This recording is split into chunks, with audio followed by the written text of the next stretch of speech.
Stephen King has written countless classic novels that have become even bigger on the screen, but few match the success of It. The novel led to a 1990 miniseries, then 2 films in the last decade directed by Andy Muschietti and starring Bill Skarsgård as Pennywise. Those movies could have been It, but Pennywise is now back in a prequel, It, Welcome to Derry, set in the 1960s. Skarsgård and Muschietti return, but every other actor is new to the nightmare, providing the killer clown with more prey. So what goes down in It Welcome to Derry's premiere, the pilot? Matty falls prey to the monster in It, Welcome to Derry Episode 1. The episode begins in a darkened movie theater, settling on Matty with a pacifier he's too old for. When an employee calls him over, the kid runs out and hides because he didn't pay. But the owner, a black man named Hank Grogan, tells the employee to let him be. Hank turns to his daughter, Ronnie, and asks if she's seen the boy, but she lies and says he ran outside. It's Christmas time and snowing outside when Matty makes a break for it.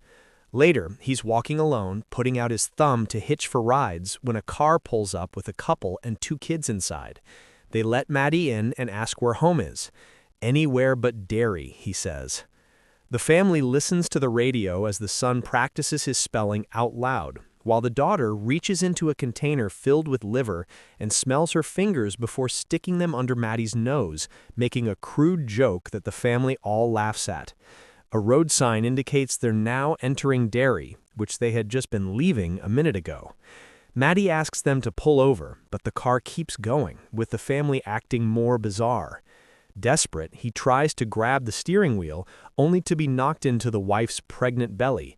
She screams, going into labor as her stomach twists.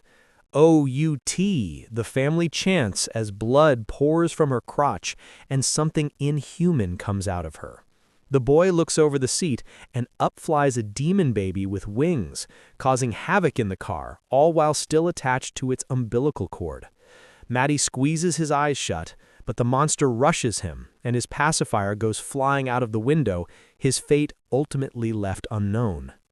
It's now 4 months later, April 1962. 2 men, Major Leroy Hanlon and Captain Paulie Russo, get off a plane at Derry Air Force Base.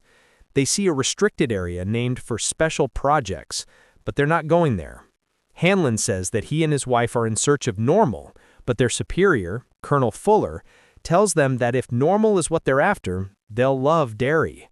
Hanlon, who is black, is introduced to the airman, but one won't salute, so he talks to the man about respect. General Shaw invites Hanlon to visit him later, as his driver, the only other black man, watches him silently and intently, not for the first time. Matty calls out to his friends in It Welcome to Derry, Episode 1. At the local high school, nervous Lilly opens her locker and a rigged jar of pickles falls, smashing to the ground. She insists to her friend, Marge, that she's fine, and they head off. At the same time, Phil and Teddy walk down the hall, with Phil talking excitedly about aliens visiting from Mars. Could they have one at the Air Force Base, he wonders?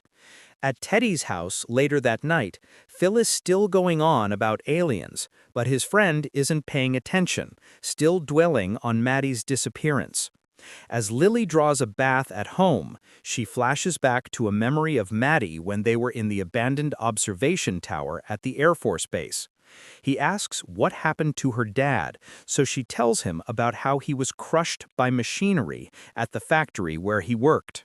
He only went back after his shift to get a toy she left behind, and now she blames herself.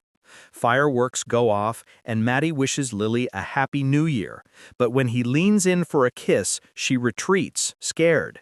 He apologizes for being stupid and quickly leaves.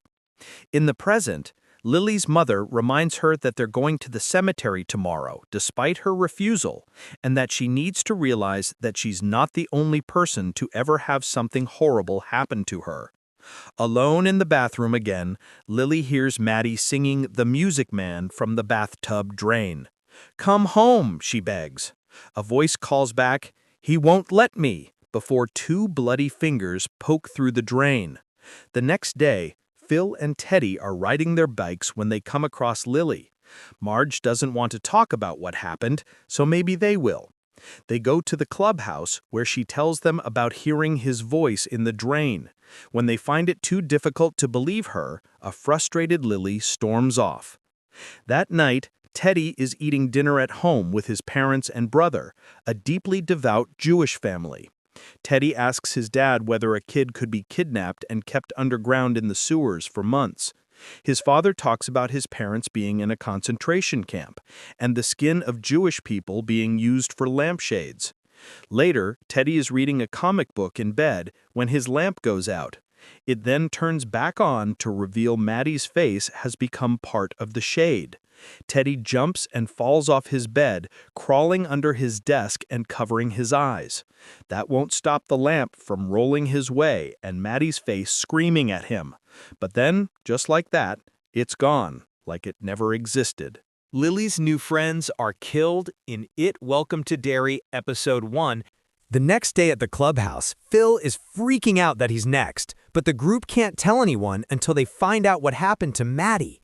Lilly knows where to start, at the library, looking through old newspapers, until they come across the article about Matty's disappearance. It states that Ronnie was the last person who saw him alive, so they track her down, but she isn't happy to see them because so many cops tried to blame her dad. They walk away, but when they mention the sewers, Ronnie turns back, terrified. She's heard voices too, kids crying and laughing and calling out to her in the theater. Hanlon is in bed on base, looking at a photo, when he sees a window open.